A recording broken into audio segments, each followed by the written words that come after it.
The morning mist clung to the ancient stones of Edinburgh Castle as two figures stepped out of a sleek black Range Rover, their breath visible in the crisp Scottish air. What seemed like another routine royal visit was about to become something far more significant. A journey that would not only strengthen the bond between the Crown and Scotland, but also reveal intimate moments that would forever change how the world saw the future king and queen. This wasn't just another photo opportunity or ceremonial ribbon cutting. This was the visit that would demonstrate why William and Catherine's approach to royal duty was revolutionary, authentic, and desperately needed in modern Britain. The couple had no idea that their 3-day tour through Scotland would generate headlines across the globe, spark conversations about mental health that would reach millions, and create moments so genuine that even the most skeptical observers would find themselves believing in the monarchy again. From unexpected encounters with everyday Scots to behind-the-scenes moments that revealed their true characters, this visit would become a masterclass in modern royalty, one that balanced tradition with genuine human connection. The black sedan wound its way through the cobblestone streets of Edinburgh's Old Town as Catherine gazed out at the historic buildings that seemed to lean inward, as if sharing centuries-old secrets. William sat beside her, reviewing notes on his tablet, occasionally pointing out landmarks he remembered from his university days at St. Andrews. The morning sun cast long shadows across the Royal Mile, and already, small crowds had begun to gather despite the early hour. "Look at that," Catherine murmured, nodding toward a group of schoolchildren pressed against the windows of a nearby classroom, their faces bright with excitement. They must have heard we were coming. William followed her gaze and smiled. "Should we stop?" It was exactly this kind of spontaneous decision that would define their entire Scottish tour. Within minutes, their protection officers had coordinated with the school, and the royal couple found themselves surrounded by 30 excited 8-year-olds in the playground of Canongate Primary School. 8-year-old Isla MacDonald would later tell her parents that Princess Catherine had the softest hands ever and that Prince William knew how to make paper airplanes that actually flew. What the children didn't know was that this unscheduled stop was giving William and Catherine exactly what they needed, a moment of genuine joy before diving into the more formal aspects of their visit. The head teacher, Mrs. Sarah Bennett, had taught for 23 years but had never seen anything quite like this. "Your Royal Highnesses," she began formally, but Catherine immediately knelt down to the children's level. "Please, just call me Catherine," she said, accepting a handful of wildflowers that young Hamish Stewart had picked from the school garden that morning. "These are beautiful. Did you pick them yourself?" The boy nodded shyly, and William crouched down beside his wife. "You know, my grandmother always said that the best flowers are the ones picked with love." Mrs. Bennett watched as the two royals spent nearly 40 minutes with the children, far longer than their schedule allowed. They helped with a mathematics lesson, joined in a game of traditional Scottish dancing, and listened intently as the children shared stories about their families and their dreams for the future. What struck her most was how naturally they interacted with each child. There was no performative quality to their engagement. They were genuinely interested, asking follow-up questions and remembering details. When little Moira mentioned that her grandfather had been in the Royal Navy, William spent 10 minutes talking with her about ships and the sea, while Catherine helped a group of girls with their art project. As they prepared to leave, the children had prepared a surprise. They had written a song about Scotland and wanted to perform it. Standing in the small assembly hall, surrounded by colourful children's artwork and the smell of school lunch being prepared in the kitchen, William and Catherine listened as 30 young voices sang about heather-covered hills, ancient castles, and the beauty of their homeland. Catherine's eyes welled up with tears, and she reached for William's hand. Later, she would tell friends that it was one of the most moving moments of her royal career. The authenticity of the children, their pure joy and pride in their country, reminded her of why this work mattered. From the school, they travelled to the Royal Observatory, Edinburgh, where they were scheduled to meet with young scientists and researchers. The contrast couldn't have been greater.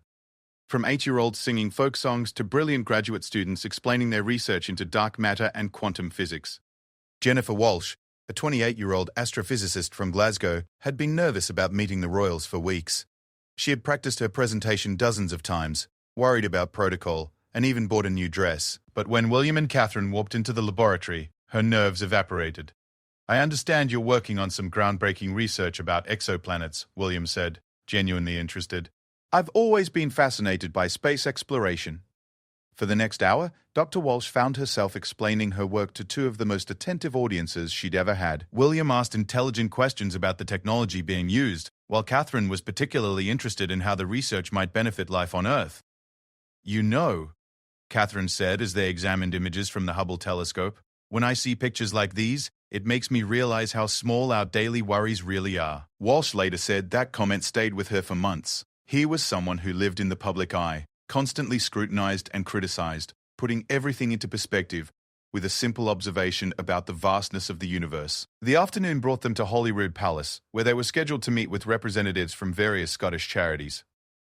But it was during the tea break that the most significant moment occurred. Margaret Thompson, an elderly woman who had volunteered with children's charities for over 40 years, approached Catherine hesitantly. "Your Royal Highness," she began, "I just wanted to thank you for all the work you do with children's mental health." Thompson: "Please tell me more about your experiences." What followed was a 20-minute conversation that would influence Catherine's charitable work for years to come. Mrs. Thompson shared stories about children she had worked with, the challenges they faced, and the gap she saw in mental health services for young people in Scotland. "The thing is," Mrs. Thompson said, her voice breaking slightly, "these children often don't have anyone to listen to them. Really listen. Not just hear their words, but understand their hearts." Catherine nodded thoughtfully. "How do you think we could better support workers like yourself? What would make the biggest difference?" William, who had been speaking with other guests, gradually moved closer to hear the conversation. He watched as his wife took notes on a small pad, asking detailed questions about funding, training, and resources. Later that evening, as they returned to their accommodations at Balmoral, William brought up the conversation. "You were really moved by what Mrs. Thompson said, weren't you?" Catherine looked out at the Scottish countryside rolling past their window. "She's been doing this work for 40 years, William. 40 years of helping children who have nowhere else to turn. And she's still passionate, still learning, still caring. It made me think about how we can do better." "What do you mean?" "I mean really listening. Not just showing up for photo opportunities, but truly understanding what people need. Mrs. Thompson sees things we might miss from our position." William reached for her hand. "This is why you're going to be an incredible queen someday. You don't just want to be seen doing good work, you want to actually make a difference." The evening concluded with a private dinner at Holyrood, where they met with Scottish political leaders, business owners, and cultural figures. The conversation ranged from economic development to environmental conservation, from education policy to cultural preservation. But it was during dessert that the most unexpected moment occurred. James MacLeod, a traditional Scottish musician, had been invited to perform after dinner. As he played a haunting melody on the Highland pipes, the room fell completely silent. Catherine closed her eyes, letting the music wash over her. The pipes seemed to tell the story of Scotland itself, its struggles and triumphs, its ancient traditions and modern aspirations. When the last note faded, there was a moment of profound silence before applause filled the room. "That was extraordinarily beautiful," William said to Mr. B. MacLeod afterward. "How long have you been playing?" "Since I was 5, Your Royal Highness. My grandfather taught me, and his grandfather taught him. It's been in our family for generations." Catherine asked about the piece he had played, and MacLeod explained that it was a traditional lament, originally composed to honour Scottish soldiers who had died far from home. "Music like that," Catherine said softly. "It connects us to something bigger than ourselves, doesn't it?" "Aye, it does indeed. It reminds us that we're part of a story much larger than our own lives." As the evening wound down and they prepared to return to Balmoral, both William and Catherine reflected on the day's experiences. From the spontaneous joy of the schoolchildren to the profound conversations with charity workers, from cutting-edge scientific research to ancient musical traditions, they had experienced Scotland in all its complexity and beauty. Today felt different, Catherine said as their car pulled away from Holyrood Palace. "Different how? More real. More connected. Like we weren't just visitors observing Scotland, but actually part of it for a few hours." William understood exactly what she meant. Too often, royal visits could feel choreographed and artificial, but today had been filled with genuine moments of human connection, the kind that reminded them why they had chosen this life of service. As they drove through the Edinburgh night, past the illuminated castle, and through neighbourhoods where families were settling down for the evening, they began planning for the next day's activities. They would be visiting the Highlands, meeting with rural communities, and learning about traditional crafts and modern innovations. But already, they knew that this visit would be remembered not for the official ceremonies or formal photographs, but for the authentic connections they had made with the Scottish people. It was exactly the kind of royal engagement that the monarchy needed in the 21st century, one that honoured tradition while embracing genuine human relationships. The first day of their Scottish tour had set the tone for everything that would follow. They had been reminded that the most powerful royal moments weren't the grand ceremonies or state occasions, but the quiet conversations, the shared laughter, and the genuine connections with the people they served. As their car disappeared into the Scottish night, the people they had met were already sharing their experiences with family and friends. Social media buzzed with photos and stories from the day, but more importantly, hearts had been touched and minds had been opened to new possibilities. The future king and queen had shown Scotland and the world what modern royalty could look like when it was grounded in authenticity, empathy, and genuine care for others. And this was only the beginning. The morning air in the Scottish Highlands carried the scent of heather and pine as William and Catherine's convoy wound its way through roads that seemed carved into the landscape itself. The second day of their Scottish visit would take them far from the urban sophistication of Edinburgh into the heart of rural Scotland, where ancient traditions still shaped daily life and where the connection between land and people ran as deep as the lochs themselves. Catherine pressed her face to the window as they passed a shepherd moving his flock across a hillside, the scene looking exactly as it might have centuries ago. "It's like travelling back in time," she murmured to William, who was reviewing briefing notes about their first stop. "Wait until you see what they're doing at the distillery," William replied. "They're combining 300-year-old techniques with modern sustainable practices. It's exactly the kind of innovation that could serve as a model for rural communities across Britain." Their first destination was the Glen Macpherson Distillery, a family-owned operation that had been producing whiskey for 12 generations. As their car pulled up to the stone buildings nestled in a valley between two hills, they could see smoke rising from the traditional kilns and workers in rubber boots carrying out the morning's tasks. Ewan Macpherson, the current master distiller, stood waiting with his family. At 62, he had spent his entire life perfecting the craft his ancestors had begun, but he had never imagined he would be explaining that craft to the future King and Queen of England. "Your Royal Highnesses," he began, his Highland accent thick with nervousness, "welcome to our wee operation." "Mr. Macpherson, we're honoured to be here. I understand your family's been making whiskey here for over 3 centuries. Aye, that's right. My great-great-great-grandfather started with just a small copper still and a dream. Now we employ 47 people from the local community." What followed was a fascinating tour that revealed the intricate balance between honouring tradition and embracing innovation. William and Catherine watched as workers used techniques unchanged since the 1700s to malt barley and tend the copper stills, while also learning about the distillery's cutting-edge environmental initiatives. "We've reduced our carbon footprint by 60% in the last decade," Ewan's daughter Sarah explained as she showed them the biomass heating system. "We use waste from the distilling process to heat the buildings, and we've partnered with local farmers to create a circular economy."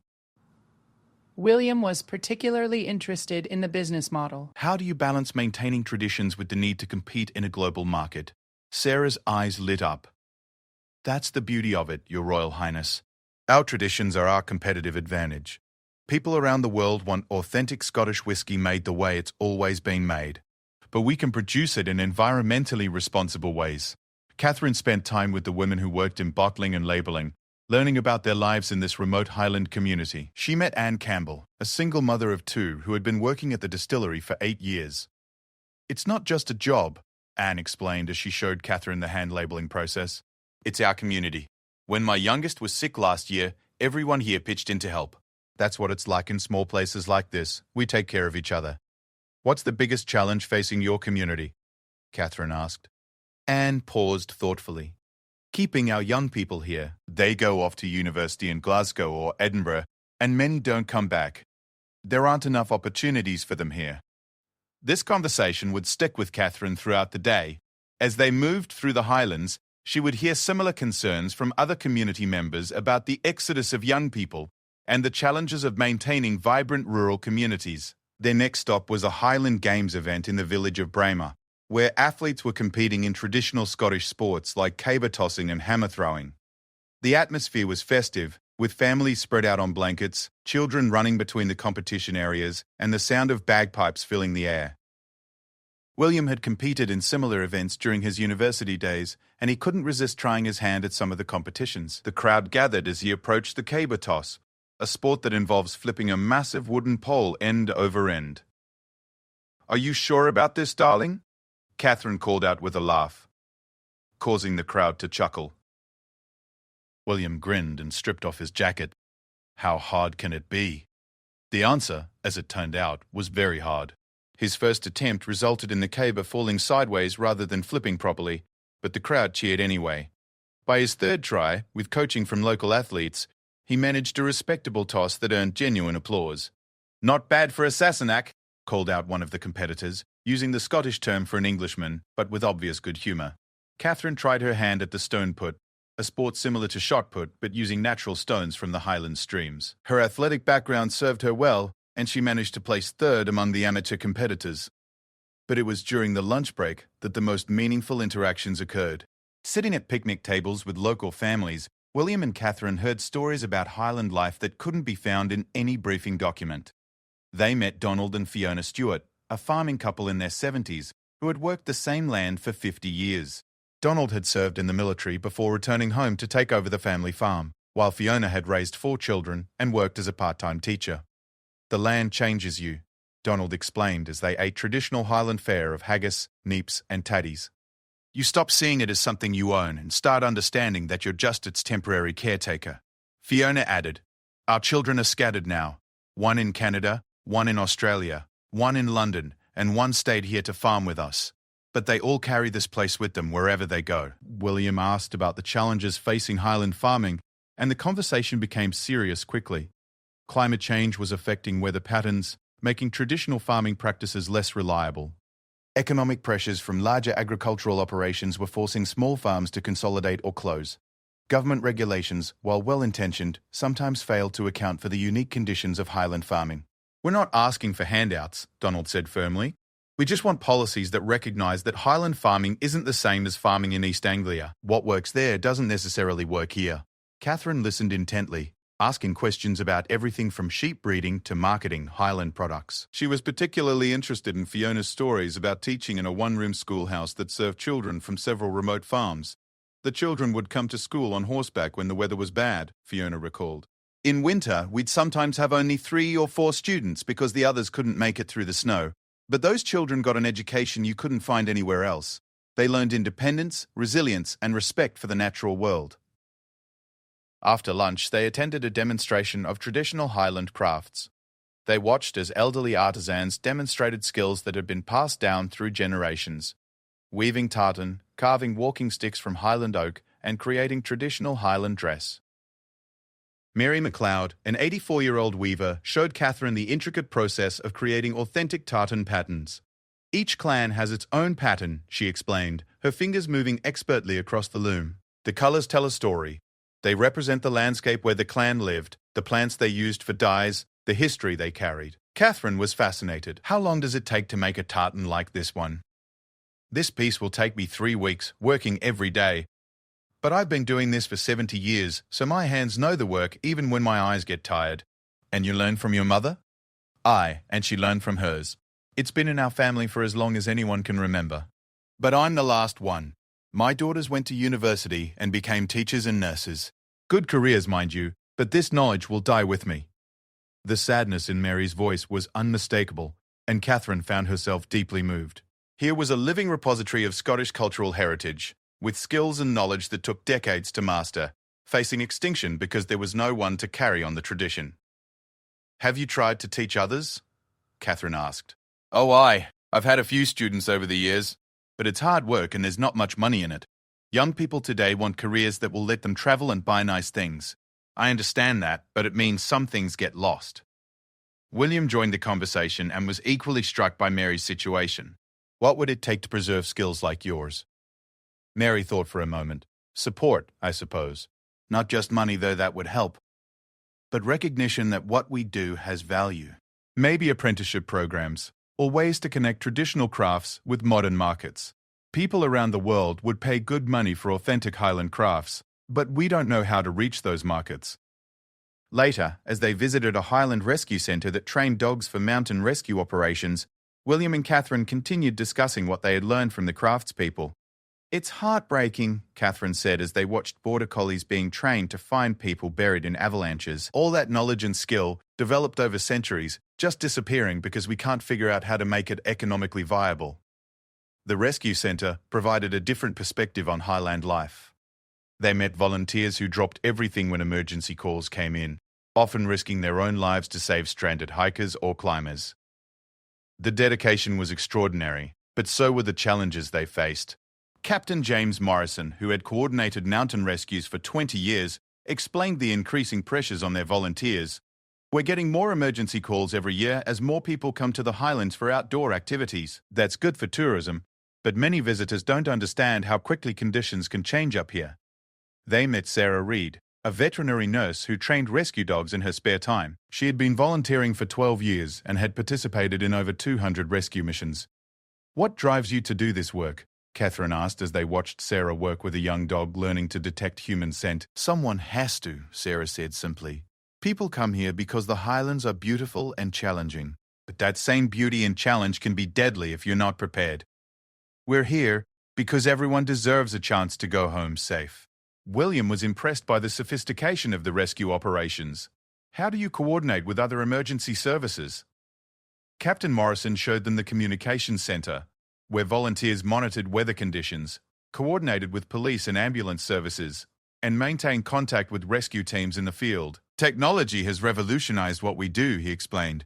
"We can track weather patterns in real time, use GPS to coordinate rescue efforts, and communicate with teams across the highlands instantly. But at the end of the day, it still comes down to brave people willing to go out in terrible conditions to help strangers."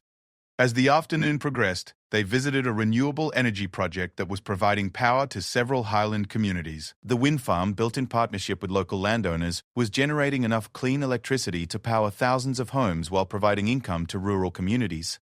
Project manager Dr. Paul, Lisa Campbell, walked them through the facility, explaining how the project balanced environmental benefits with community needs. "We're not just producing clean energy," she said as they climbed to the top of one of the wind turbines. "We're providing sustainable income to highland communities that have struggled economically for decades." From the top of the turbine, the view across the highlands was breathtaking. Rolling hills stretched to the horizon, dotted with lochs that reflected the afternoon sun. It was a landscape that had inspired poets and artists for centuries, but also one that was now playing a crucial role in Scotland's renewable energy future. "It's incredible to think that this landscape is not just beautiful, but also part of the solution to climate change," Catherine observed. William nodded, studying the other wind turbines scattered across the hills. "This is exactly the kind of project that shows how rural communities can be leaders in the transition to sustainable energy." Campbell explained the challenges they had faced in developing the project, from navigating complex planning regulations to addressing concerns from local communities about the visual impact of the turbines. "The key was involving the community from the very beginning," she said. "We didn't just tell people what we were going to do, we asked them what they needed and how we could design the project to benefit everyone." The community benefits were impressive. A fund that supported local projects, jobs for local workers, and revenue sharing that provided ongoing income to participating landowners. But perhaps most importantly, the project had given young people a reason to stay in the highlands. They met Thomas Mackenzie, a 25-year-old engineer who had grown up in the area, studied renewable energy at university, and returned home to work on the wind farm project. "5 years ago, I thought I'd have to move to Edinburgh or Glasgow to find work in my field," Thomas explained. "Now I get to work on cutting-edge technology while living in the place I love most in the world." His story was echoed by several other young professionals who had found careers in the growing renewable energy sector in the Highlands. It offered hope that the brain drain from rural communities could be reversed with the right kind of economic development. As evening approached, they attended a community Celiath, a traditional Scottish social gathering featuring music, dancing, and storytelling. The event was held in the village hall, with local musicians providing entertainment and community members sharing stories and traditions. The atmosphere was warm and welcoming, with people of all ages participating in traditional Scottish country dancing. William and Catherine joined in, following the patient instructions of local dance masters who guided them through the steps of reels and strathspeys. "Don't worry about getting it perfect," called out one elderly dancer, as Catherine struggled with a particularly complex sequence. "It's about the joy, not the precision." Indeed, the joy was infectious. Children as young as 6 danced alongside adults in their 80s, and everyone helped newcomers learn the steps. It was a perfect example of how traditional culture could bring communities together across generations. During a break in the dancing, they listened to traditional Scottish storytelling. An elderly man named Hamish told tales that had been passed down through his family for generations. Stories of clan battles, mysterious creatures in the lochs, and the spirits that were said to inhabit the Highland mists. "These stories aren't just entertainment," Hamish explained to William and Catherine. "They're how we remember who we are and where we came from." Every tale carries some truth about Highland life and values. As the evening wound down and they prepared for the journey back to their accommodation, both William and Catherine reflected on the richness of what they had experienced. The Highland communities had shared not just their traditions and challenges, but their hopes and dreams for the future. Today felt like we really understood Scotland, Catherine said as their car began the drive back through the Highland night. I know what you mean, William replied. It's one thing to read about rural challenges in briefing documents, and another thing entirely to hear about them from the people who live them every day. They had seen how traditional ways of life were adapting to modern realities, how communities were finding innovative solutions to economic and environmental challenges, and how the strength of Highland culture lay not just in preserving the past, but in building a sustainable future. The second day of their Scottish visit had deepened their understanding of the complexities facing rural Britain and had shown them examples of resilience, innovation, and community spirit that would influence their future work as senior royals. Tomorrow would bring different experiences, but the connections they had made in the Highlands would stay with them long after their visit ended. The final day of William and Catherine's Scottish visit began with an unexpected phone call at dawn. Catherine woke to the sound of William speaking quietly in the sitting room of their Balmoral suite, his voice carrying the tone he used for serious royal business. When she joined him, still in her dressing gown, he was ending the conversation with their private secretary. What's happened? She asked, immediately alert. There's been an accident near Glasgow, William explained. A school bus skidded on ice and went into a ditch. Several children were injured, and they're asking if we could visit the hospital instead of keeping our scheduled appearances today. Catherine didn't hesitate. Of course we should go. This spontaneous change would transform their final day from a series of planned engagements into something far more profound, a demonstration of how the monarchy could respond with genuine compassion in moments of crisis. Within 2 hours, they were walking through the corridors of the Queen Elizabeth University Hospital in Glasgow, past the smell of disinfectant and the quiet bustle of medical professionals going about their work. The children from the bus accident had been treated and were recovering, but the incident had shaken the entire school community. Dr. Margaret Stewart, the consultant pediatrician overseeing the children's care, met them at the entrance to the children's ward. Your Royal Highnesses, thank you for coming. The children and their families have been through quite an ordeal, but everyone is going to be fine. Your presence here will mean more to them than you could possibly imagine. As they entered the ward, painted with cheerful murals of cartoon characters in Scottish landscapes, they were struck by how quiet it was. Usually, children's wards buzzed with activity and chatter, but trauma had a way of making even the most resilient children withdraw into themselves. Their first stop was to see 10-year-old Emma McAllister, who had suffered a broken arm and some bruising, but was otherwise unhurt. She lay in her hospital bed, her arm in a bright purple cast, staring out the window, with the 1,000-yard stare that sometimes follows traumatic experiences. Hello, Emma, Catherine said softly, approaching the bed slowly. I'm Catherine. How are you feeling? Emma looked at her with wide eyes. Are you really a princess? Catherine smiled and pulled up a chair beside the bed. I am, but more importantly, I'm a mum. I have 3 children, and if they were hurt and in hospital, I'd want someone to come and check on them too. My mum is coming, Emma said in a small voice. She's driving from Aberdeen. Dad's at work on the oil rig. That must feel scary, being here without them. Emma nodded, and tears began to well up in her eyes.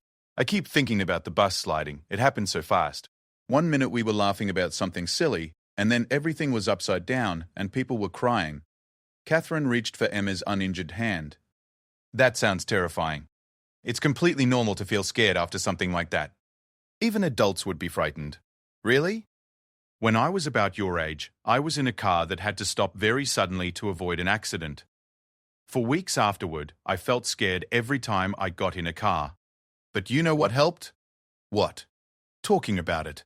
Telling my parents and my friends exactly how I felt, even when it seemed silly or embarrassing. The more I talked about it, the less scary it became. William had been speaking with other children and their families, but he drifted over to listen to Catherine's conversation with Emma. He was continually amazed by his wife's natural ability to connect with people, especially children, in moments of vulnerability. Prince William, Emma said, noticing him for the first time, do you ever get scared? William sat down on the other side of her bed. All the time. Being brave doesn't mean you don't feel scared. It means you do what you need to do, even when you are scared. Lovell, when I was a pilot.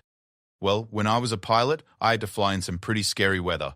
My hands would shake and my heart would pound, but I had to focus on my training and do my job. And afterward, I always felt proud that I had pushed through the fear. Were you scared when you got married? Emma asked, causing both William and Catherine to laugh. Absolutely terrified, William admitted. There were millions of people watching, and I was worried I'd forget my words or trip over my feet. But you did it anyway. I did it anyway, because marrying Catherine was the most important thing I'd ever done. Sometimes the best things in life are on the other side of something scary. As they talked, Emma's mother arrived, having driven through the night from Aberdeen. The reunion was emotional, with tears of relief and gratitude flowing freely. Mrs. McAllister thanked William and Catherine repeatedly for visiting Emma. You have no idea what this means to her, she said. She's been talking about the royal wedding for years, saying she wanted to be a princess when she grew up. To have you actually come to see her when she's hurt, it's like something from a fairy tale. Catherine knelt beside Mrs. Jen McAllister. Emma is an extraordinary little girl. She's been so brave today. You should be very proud of her. They spent similar time with each of the injured children, listening to their stories, comforting their fears, and bringing moments of joy to a difficult day. But it was their interaction with the wider school community that would have the most lasting impact. In the hospital's family room, they met with parents, teachers, and children who hadn't been injured but had been deeply affected by the accident. The school's headmaster, Mr. David Campbell, explained how the entire school community was struggling to process what had happened. It's not just the children who were hurt, he said. All their classmates are traumatized too. They saw their friends getting injured. They experienced that moment of terror when the bus went off the road. Some of them are having nightmares, others are refusing to get on school buses. Catherine listened intently. What kind of support are they getting? We've brought in counselors, and the local education authority has been very supportive. But children often need to hear from adults they trust that it's normal to feel upset after something like this. What can we do to help? Mr. Campbell looked surprised. Your Royal Highness, you're already helping just by being here. But if you really want to make a difference... We do, William interjected. Well, we're planning a special assembly next week to help the children process what happened. If you could record a video message for them, talking about resilience and recovery, it would mean everything to these children. Both William and Catherine agreed immediately, and they spent the next 30 minutes working with the hospital's communications team to record heartfelt messages for the school assembly. The messages would later be viewed by thousands of schools across Britain dealing with similar trauma. From the hospital, they made an unscheduled stop at the school itself, where maintenance crews were working to repair damage from the accident and prepare for the children's return. The sight of the damaged bus, now being loaded onto a recovery vehicle, brought the reality of what had happened into sharp focus. Mr. Campbell walked them through the school, showing them memorials the children had created for their injured classmates, and explaining the steps being taken to help everyone feel safe returning to their normal routines. Children are remarkably resilient, he explained as they looked at get-well cards and drawings.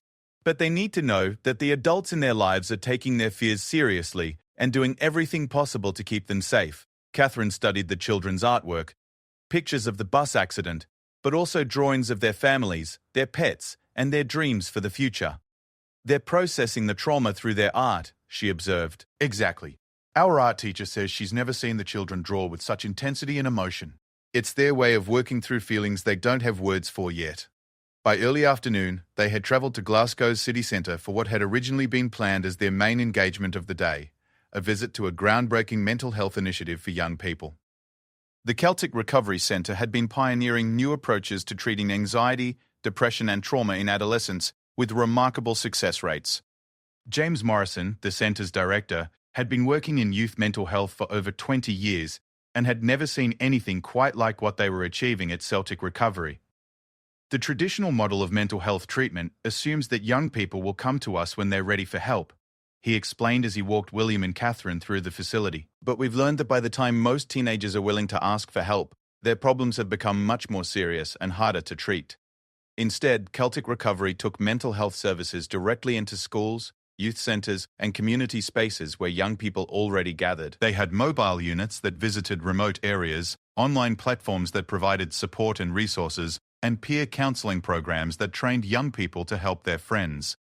The key insight, Dr. Morrison continued, is that young people are much more likely to seek help from other young people than from adults. So we trained teenagers to recognize signs of mental health problems in their friends and to know how to get them connected with professional help. They met with several young people who had been both recipients and providers of services through Celtic Recovery. 16-year-old Jake Thompson had struggled with severe anxiety after his parents divorced, but had found help through the center's peer support program. I never would have gone to see a therapist on my own, Jake explained to William and Catherine. It seemed too scary, too formal. But when my friend Sarah, who had been through the peer counseling training, told me about this place, it felt different. She understood what I was going through, because she'd been there too.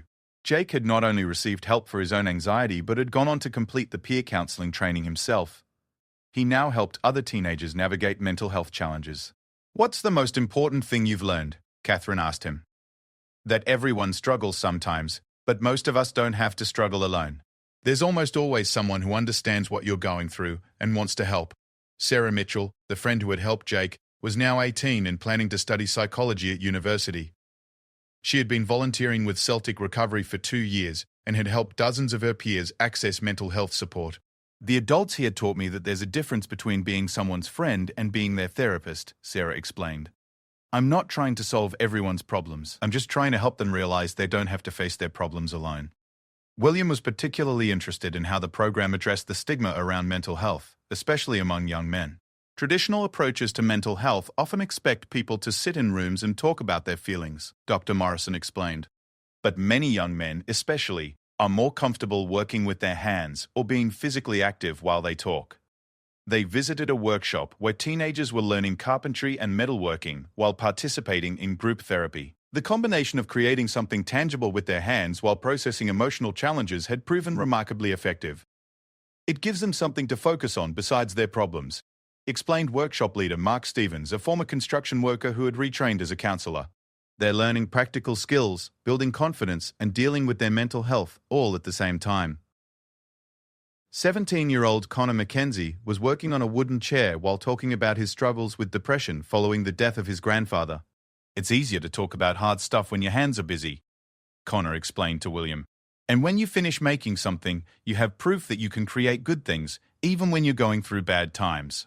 Catherine spent time in the center's family therapy program, where they worked with entire families to address mental health challenges.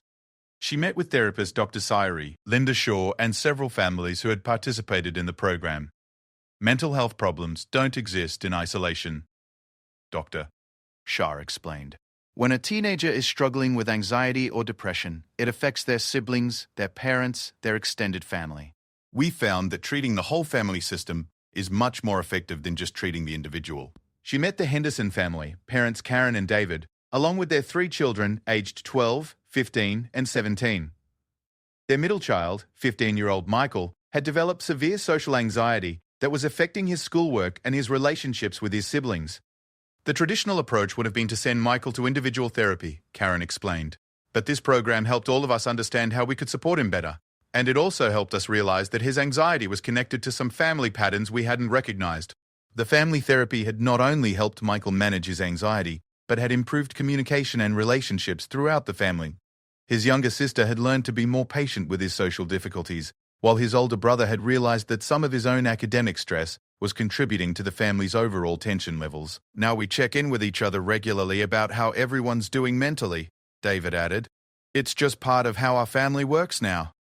As the afternoon progressed, William and Catherine learned about the center's innovative use of technology to reach young people where they were. They had developed apps that provided guided meditation, anxiety management techniques, and crisis support, all designed specifically for teenagers. "Young people are digital natives," explained the center's technology director, 24-year-old Amy Park. "They're used to getting information and support through their phones. We found that well-designed mental health apps can be just as effective as face-to-face therapy for many common problems." The apps included features like mood tracking, breathing exercises, and connections to peer support networks. Most importantly, they provided immediate access to crisis intervention when needed. "We've had teenagers contact our crisis support line through the app at 2 in the morning when they were having panic attacks," Amy explained. Traditional services wouldn't have been available at that hour, but mental health problems don't keep business hours. As their visit to Celtic Recovery concluded, William and Catherine participated in a roundtable discussion with young people, families, and mental health professionals about the future of youth mental health services. "What we've learned here challenges a lot of assumptions about how mental health care should work," William observed. "It seems like the most effective approaches are the ones that meet young people where they are, rather than expecting them to fit into traditional treatment models." Morrison nodded. "Exactly. And we found that when you involve young people as partners in designing and delivering mental health services rather than just as recipients, you get much better outcomes. Catherine asked about the biggest challenges facing youth mental health services in Scotland. Funding is always an issue, Dr. Morrison replied. But honestly, the biggest challenge is changing attitudes. We still have too many people who think mental health problems are a sign of weakness or that teenagers will just grow out of their problems. What would make the biggest difference? Catherine continued. More programs like this one, and more recognition that investing in youth mental health is one of the most cost-effective things we can do as a society. When we help a teenager develop good mental health habits and coping strategies, we're potentially preventing decades of more serious problems later in life. As the day drew to a close, William and Catherine made one final stop, a community centre in one of Glasgow's most economically disadvantaged neighbourhoods. The centre provided after-school programs, job training, and support services for families facing multiple challenges.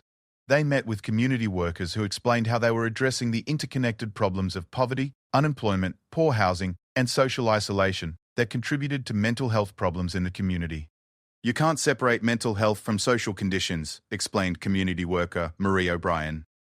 When families are struggling to pay rent or put food on the table, when young people don't see any hope for good jobs in their future, those stresses inevitably affect their mental well-being. The centre's approach was holistic, providing practical support like job training and financial counselling alongside mental health services. They had found that addressing people's immediate practical needs often made them more receptive to mental health support. They met single mother Janet Wilson, who had come to the centre seeking help, finding employment after years out of the workforce. Through the centre's programs, she had not only found a job but had also accessed counselling that helped her address the depression and anxiety she had struggled with since her divorce. "This place saved my life," Janet told William and Catherine simply. "Not in a dramatic way, but in a real way. They helped me believe I could build a better future for me and my kids." Her story was echoed by many others at the centre, people who had found not just services, but hope and community. The centre had become a hub where isolated individuals could connect with others facing similar challenges, where practical and emotional support reinforced each other. As evening fell and their Scottish visit drew to a close, William and Catherine reflected on 3 days that had been transformative for them both. From their first spontaneous stop at the Edinburgh School to their final conversations with community workers in Glasgow, they had experienced Scotland not as tourists or even as formal representatives of the Crown, but as fellow human beings, engaged with the real challenges and opportunities facing modern Britain. "I feel like we've learned more about our country in these 3 days than in months of briefing documents," Catherine said as their car began the journey back to their departure point. "And more about what our role could be," William added. "Today especially, going to the hospital when those children needed comfort, learning about new approaches to mental health, it felt like we were actually useful, not just ceremonial." Catherine nodded. "The people we met didn't need us to cut ribbons or make speeches. They needed us to listen, to care, and to use our platform to shine light on the work they're doing." As they drove through the Scottish countryside one last time, both William and Catherine were already thinking about how they could build on what they had learned. They discussed following up with the craftspeople they had met to explore ways of supporting traditional Scottish industries. They talked about working with Celtic Recovery to expand their innovative approaches to youth mental health. They planned to stay in touch with the renewable energy projects and the Highland communities working to build sustainable futures. But perhaps most importantly, they had been reminded of the power of authentic human connection. In an age of social media and digital communication, they had spent 3 days engaged in face-to-face conversations with people from all walks of life. They had listened to concerns and hopes, fears and dreams.